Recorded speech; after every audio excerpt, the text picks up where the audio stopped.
The Equitable Life Assurance Society presents This is Your F.B.I.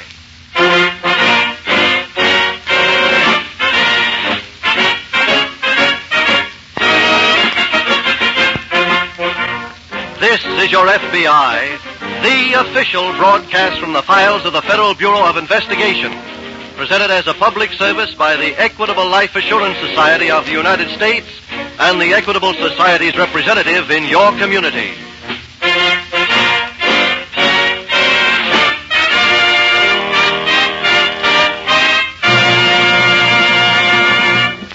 Fathers and mothers of America, attention please. Upon the training you give your children today depends the future of America. Our system of free enterprise, personal liberty, and democracy cannot exist without educated and enlightened citizens.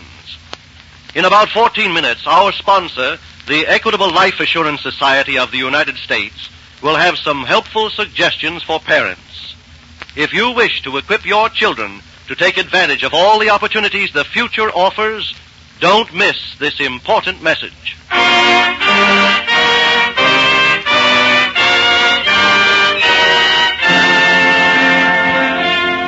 Tonight's FBI file, Murder on the Range.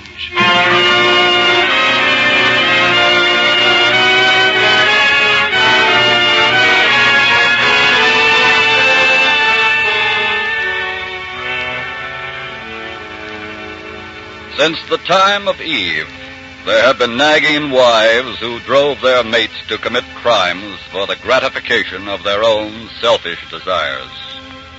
A few of these crimes have made history. The rest, like that in tonight's case from the files of your FBI, have seldom caused more than a ripple on the day-to-day flow of news.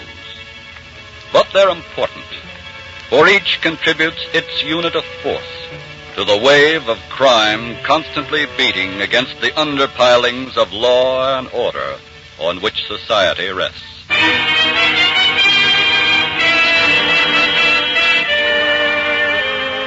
In a roadside lunchroom located on a seldom-used Montana highway, Betty Adams, wife of the proprietor, is just handing a check to her lone customer. Here you are. Comes to 40 cents. Here's $1/2, Mrs. Adams. Keep the change. Thanks. Good night, ma'am. Night.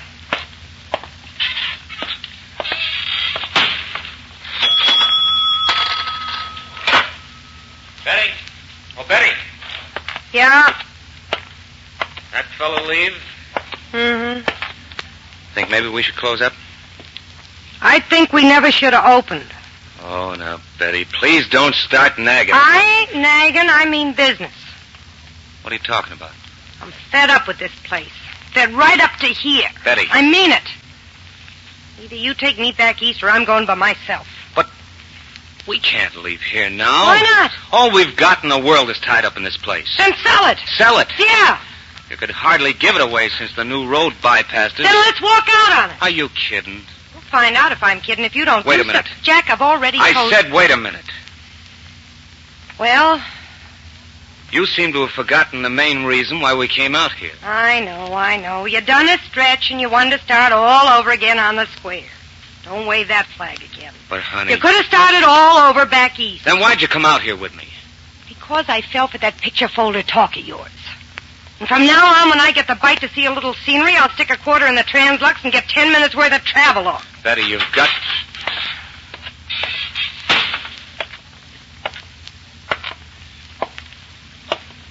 Yes, sir? Hello, Jack. Huh? Marty, That's right. where'd you come from? Just passing by. I thought I'd drop in. Is this the bride, kid? Yeah. Betty, I want you to meet a guy I used to know back east. This is Marty Williams. How are you? How you do? Marty, how'd you know I was here? I forget who gave me the office. I'm glad I remembered it, though. What do you mean? Well, I pulled a little job in Seattle to get myself a steak and was heading back east. Uh-huh. I got in a game over in Idaho this afternoon and lost my role. There was an argument, and I had to wing a guy. You mean you shot him? That's right, sweetheart. That's why I headed here. Oh. I gotta go under for a few days till they stop beating the brush for me. Marty, maybe you haven't heard. What? I'm square now. Is that a turn down, kid? No. Huh? If you're in trouble, Mr. Williams, you can stay here as long as you like. Now, look, Betty... I said he stays.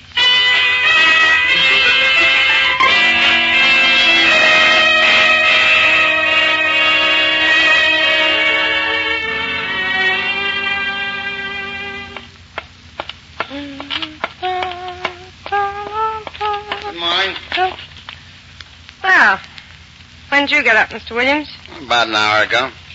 Can I fix you something? Some eggs, maybe? I already had them. Came in here and cooked my own. Huh? Where's Jack? He'll be down in a minute. Tell me something, will you? What? Is Jack really leveling with that Honest John pitch? Yeah, Sucker. I've been trying to tell him that. This trap looks like it's starving to death. It is. And why don't he get off this kick? Step out and steal a few. Talk to him about it, will you? I think I will. Got any ideas? Yeah. I took a walk around outside a while ago. I saw what might be a real good touch. Save it for Jack. Here he comes now. Oh. Why, Jack? Morning, Marty. What got you up so early? Sunshine, fresh air. I've been out for a walk already. Mm-hmm. Seems to be a pretty big ranch around here. Yeah, it's the T-Bar H. They only got a couple of 100,000 acres. Where do they sell their cattle? They drive them to the loading pens in Canyon City, about 10 miles from here, ship them to Omaha. Well, suppose a man wanted to sell only 4 or 5 head at a time. Still have to ship them to Omaha? No, he could get rid of them in town. For how much? Well, good beef steers are bringing $25 a hundred. How much is that? They'll run 800 to 1,000 pounds apiece off the range. Somewhere around $200 apiece, huh? Thinking of going into the cattle business? How many could you get in that truck of yours? Oh, 4 or 5 head, I guess, but... Hey, wait a minute. What are you getting at? $1,000 a load and 5 or 6 loads. That'd net us about $3,000 apiece, Jack. I said, what are you getting at? I need cash so I can move out of here. That ought to be a good way to get it. Betty, what do you think? Sounds swell. I'm not getting mixed up in any cattle rustling. Remember what I said last night, Jack? Now listen, Betty, Marty's come up with an idea that'll give us a stake to get out of here. But... Take it or leave it, Jack. But if you leave it, I'm leaving you.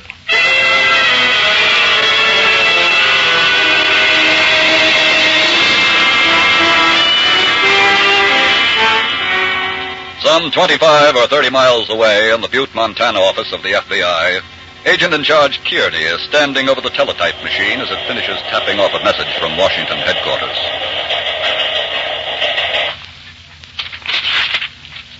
Rankin? Yes, sir? Rankin, remember the bullet that sheriff over in Idaho sent us the other day? The one they dug out of the fellow wounded in that scrap at the jukebox place? Oh, yeah, sure. Washington checked it against the unidentified ammunition file and found a mate. Oh? It was fired from a gun known to be owned by a Marty Williams, ex-mobster in the East. How did it get way out in Idaho? A description of Williams checks with the description the sheriff got of the man who did the shooting. Oh, I see. According to Washington, Williams was last seen around Seattle. Well, then he must have been headed back east. Yeah. And since he's bound to be out of Idaho by now, that makes him a fugitive. And our man. But he's probably out of Montana by now, too. Unless he decided to go under for a while. That's pretty hard to do in strange country. Yes, I know. Anyway, we can tell the sheriff who he was after, and then start the ball rolling on Williams ourselves.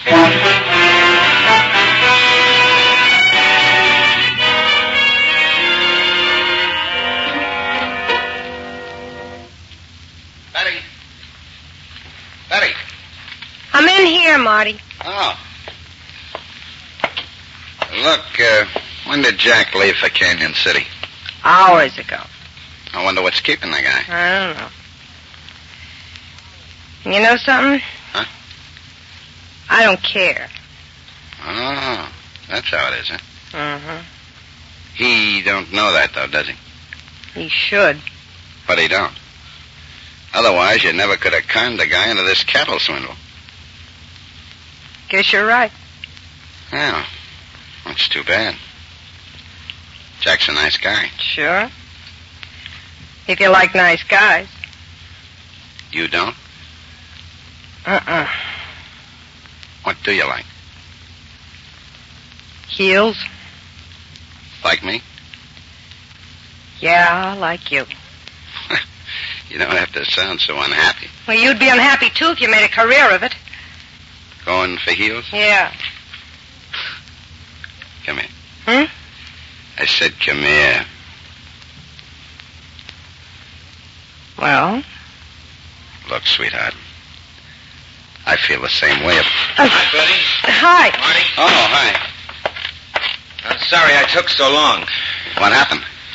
4 trips, and the guy don't ask any questions. This time he wants to know something. What? He wants to know why a big outfit like T-Bar-H is selling stuff local. And only 4 or 5 head of the crack. What did you tell him? Well, it was lucky I remembered something I heard one of the T-Bar-H hands say in here one night. About how the old man was letting him run a few head of his own on the side. With the T-Bar-H brand on him? I don't know. You tell the guy in town the steers are yours, and the old man's letting you run them on the side, and all the time they got the T-Bar-H brand on them? Okay, but What big brains you got! You boys better go out of business fast. he swallowed what I told him. That's what you think. Okay, I'll prove it. How? Well, we were getting our last load tonight anyway. So I'll drive him in and sell him just like the rest. How's that, Marty? Come on. It'll be dark by the time we get over to the range.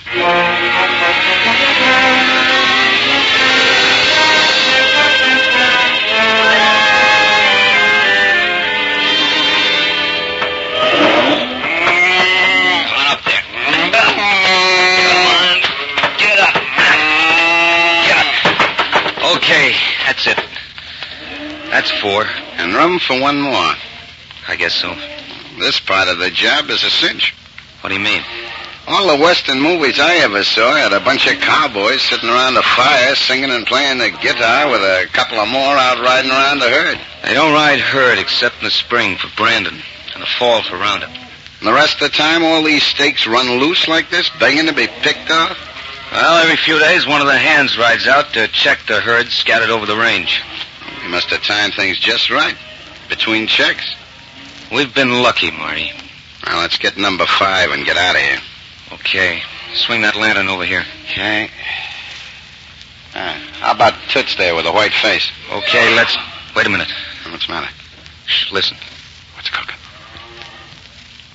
I'd have sworn I heard a horse whinny. Yeah? If I did, we're not by ourselves out here. Give me that lantern. Let's douse the light in case. Hold on there, you fellas. Give me that lantern. Never mind putting out that lantern. Whoa, boy, easy, easy. Just stand where you are. Well, if you ain't just helping yourselves. Hey, don't I know you? What? Sure I do. You're Jack Adams, the fella that runs that eating joint over at the That's old... enough for me? No, Marty, wait. Hey, look here, I wouldn't make more trouble if I were...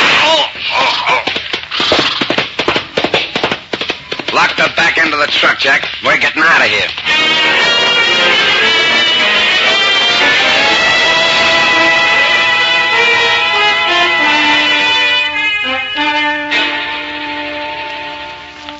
Look, will one of you tell me what happened? We ain't got time for that. Yeah, All I got you it. need to know is I shot a guy and we gotta lay him out of here. Jack. Yeah? Get moving, will you? I'm not leaving here, Marty. Huh? I said I'm not leaving. Don't be a fool, Jack. Too late for that. I was a fool when I let you nag me into stealing the cattle in the first place. So you're gonna stay here and let him come and get you? I'm not going to wait for that. I'm going to give myself up. You don't expect me to stay here, do you? No. You can beat it right now with my share of the dough. You worked hard enough for it. Okay, Jack. If you want to play noble and take the rap. I'm not that noble, Marty. What do you mean? This was your job, too. But nobody knows it was me. I know it was you. What? And I'm not taking the rap for both of us. So you might as well let Betty have your car and stick around with me. I said nobody knows it was me. And nobody's gonna know it, Jack. Why not? Because you're not gonna be able to tell them.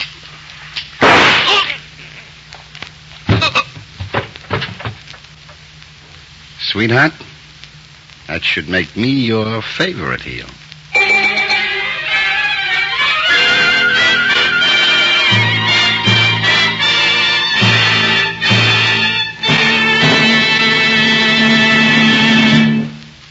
return in just a moment to tonight's F.B.I. file. Now it's time for our weekly series of questions and answers on education. First question. Who is the most enthusiastic believer in college education? A college president? A high school principal? Neither one. Surprisingly, the answer is the man who succeeded in spite of not having gone to college.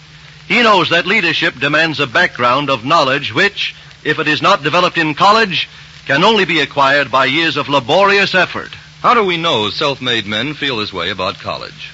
Well, the Equitable Society has a plan called the Equitable Educational Fund, whereby far-sighted parents make sure, through life insurance, that their children will be well educated no matter what happens. And a very high proportion of equitable educational funds are taken out by parents who did not go to college themselves. Second question. What is an equitable educational fund? It is a plan that includes these important features. 1, the Equitable Educational Fund makes sure that money for education will be ready when your child is ready. 2, if you die, the Educational Fund becomes fully established. If you are totally and permanently disabled, the Educational Fund continues to build up without any further payment. 3, educational costs are spread out over many years instead of being concentrated in a few. Last question. How much will it cost to send your son or daughter to college? That question is answered in a memorandum that tells the cost of tuition, board, and lodging in 192 leading American colleges. In addition, it summarizes the long-range opportunities open to educated men and women in 29 industries and professions, such as architecture, dentistry, engineering, chemistry, life insurance, social service. The memorandum is crammed with information that every parent should have. Your nearest Equitable Society representative has a copy and will be glad to show it to any sincerely interested parent. Call him tomorrow. You'll find him in the phone book under Equitable Society. That's EQUITABLE.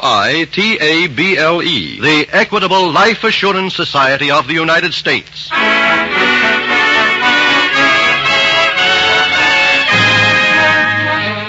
And now, back to the FBI file, Murder on the Range.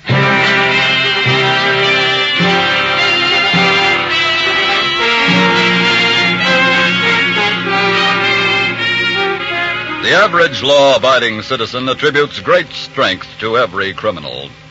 But criminals are not strong. They're weaklings. They become criminals because they cannot resist temptation. The temptation to take something for nothing. And therein lies their fatal mistake. The mistake that ultimately proves their undoing. Because one of the laws by which human beings live is called the law of compensation. And that law says that the only thing you get for nothing is nothing. About the time that Marty Williams sent a bullet crashing into the unprotected body of Jack Adams, a horse was pounding along a moonlit trail, heading for the home corral.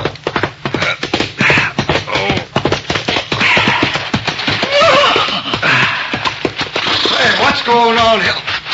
Well, hand. Give me a hand. Help me off. Sure, but what's wrong? I caught two fellas. Huh? Dry Creek Canyon stealing cows. What?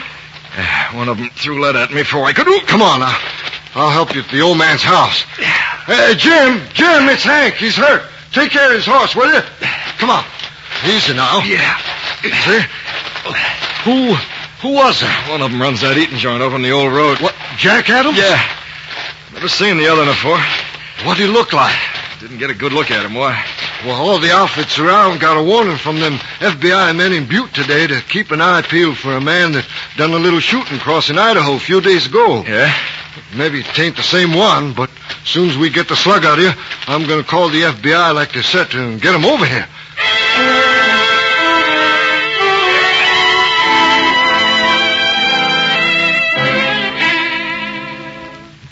Got your stuff packed, baby? Yeah, all set. Let's get started. Okay, you get into my car and head on for Butte. Wait a minute. Huh?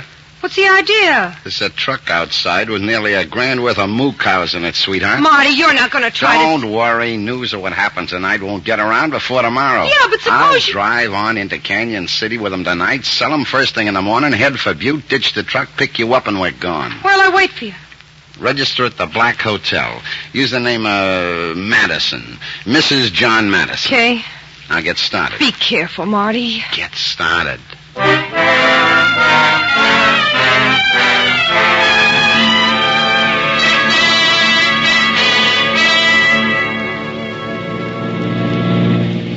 I certainly wouldn't think Adams would still be sticking around the road stand, Connie. Probably not, Rankin, but we might pick up a lead there as to where they've gone. You think the other fellow could be the man Williams we're after? Didn't get enough description of him from the cow waddy to tell for sure, but if this Jack Adams is the one I'm thinking about. And I'm pretty sure Marty Williams is the one who did the shooting. Oh, how do you get that? Well, from Williams' record I got from Washington, he and a Jack Adams were mixed up in a gang back east, and they served a term together. Oh. Anyway, the slug from the cowboy's chest will tell us for sure when we get it in the lab. But in the meantime... Yes, I know time's a wasting unless we get quicker evidence. Here's the road stand now. Go ahead, Rankin. Thanks. The lights are out. Just the same, be careful. Come on. You try the door. It's open. Okay, give me your flashlight. Right here. Thanks. Let's go in. Don't turn on the lights. It is far enough. What? Look. On the floor there. Well... I think that's the body of Jack Adams. Yeah, let me have a look. Is it the same Jack Adams you were talking about? Yes. I'd say that description checks. Well, then that means that... Marty Williams. Well, where's Adams' wife? Williams can probably answer that, too. Boys at the ranch seem to think she was pretty fickle. What did you find? Papers in Adams' pocket here. Look like cattle receipts. 5 of them. Well, then they must have been working before tonight. Looks like they've already sold about 25 head. Where? Canyon City. That's about 10 miles from here. Yeah. And Williams must have taken the load they got tonight to Canyon City. Let's go.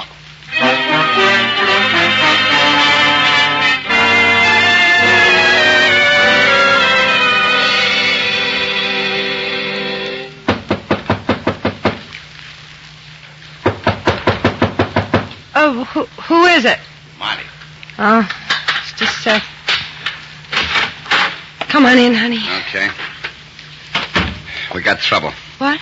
The guy at the stock pen gave me a funny look and went off somewhere, so I dumped the cows and beat it for here. Think you went for the cops? I wasn't taking any chances. Anybody could tell you're not a ranch hand. You shouldn't have gone in the first place. Skip that now. Let's get going. Tonight? The sooner the safer, baby. What'd you do with the truck? I left it there. Come on, get your stuff and let's roll.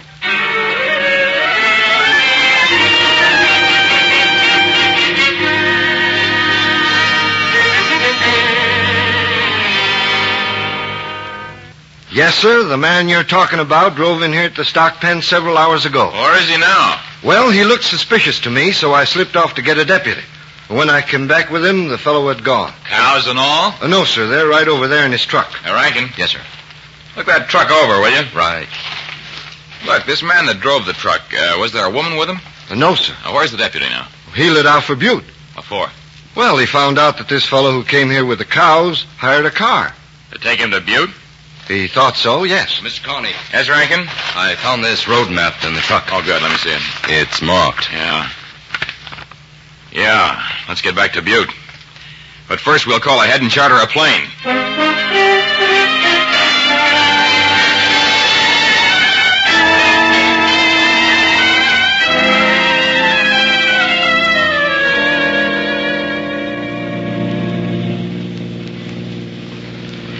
Well, baby, there's the lights of Sioux City firing up the sky just ahead. I won't know how to act back in civilization again, Marty.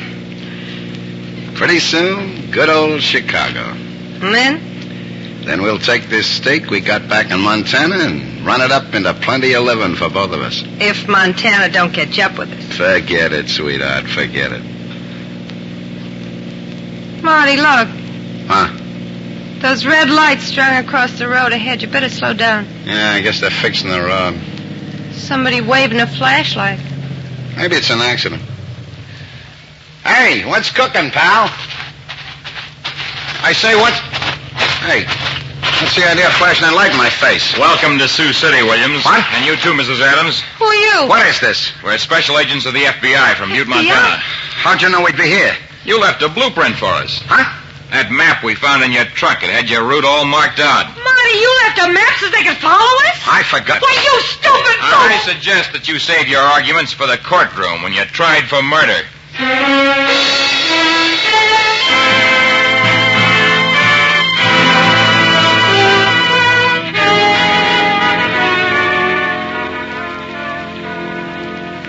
Marty Williams was sentenced to be executed for the murder of Jack Adams. Mrs. Adams, implicated in both the murder and the cattle rustling by Williams' testimony at his trial, is now serving a long prison term.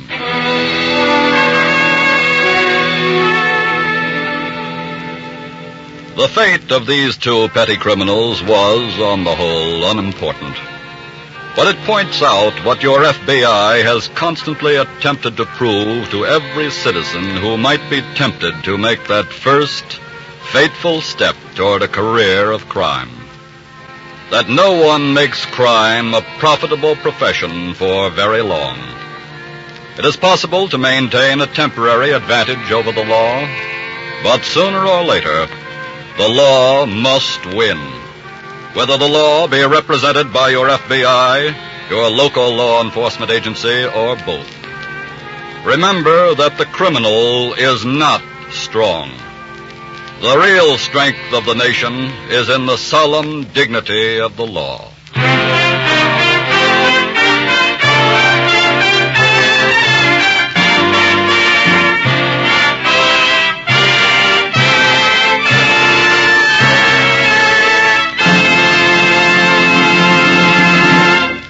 In just a moment, we'll tell you about next week's exciting story from the files of your FBI. And now again, let me remind you to check with your Equitable Society representative about the safest and wisest investment a parent can make for his children's future, an Equitable Educational Fund.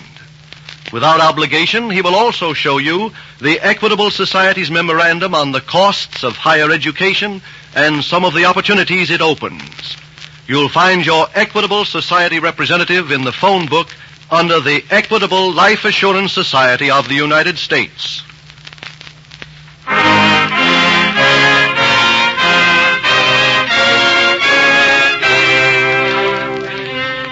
Next week, we will bring you another colorful story from the files of the Federal Bureau of Investigation.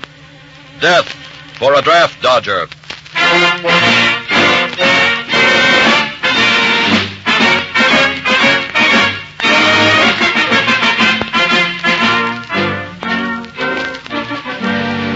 The incidents used in tonight's Equitable Life Assurance Society's broadcast are adapted from the files of the Federal Bureau of Investigation. However, all names used are fictitious, and any similarity thereof to the names of persons living or dead is accidental. Tonight, the music was composed and conducted by Frederick Steiner. The author was Frank Ferries, and your narrator was Dean Carlton. This is Your FBI is a Jerry Devine production. This is Milton Cross speaking for the Equitable Life Assurance Society of the United States and the Equitable Society's representative in your community, and inviting you to tune in again next week at this same time when the Equitable Life Assurance Society of the United States will bring you another thrilling story from the files of the Federal Bureau of Investigation. Death for a Draft Dodger on This is Your FBI.